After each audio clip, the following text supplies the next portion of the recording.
Drum roll, please. Yeah, thank you very much. The winner of the Forest and Birds 2019 Bird of the Year is about to be revealed. Megan Hubscher's here from Forest and Bird. She's in our Wellington studio to announce the winner. And the winner is...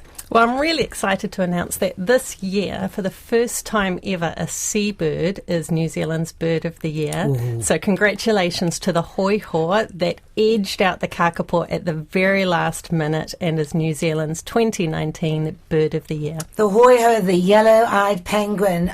Giles may be dismayed, but nevertheless, it's pretty damn cute, the Hoiho, isn't it? The Hoiho are gorgeous if you've been lucky enough to see them leaping out of the water onto the sand and waddling up to their sandy nests or foresty nests. They're an absolutely gorgeous bird. And, you know, who doesn't love a penguin? Penguins absolutely deserve to be New Zealand's Bird of the Year, and obviously the majority of New Zealanders think so too.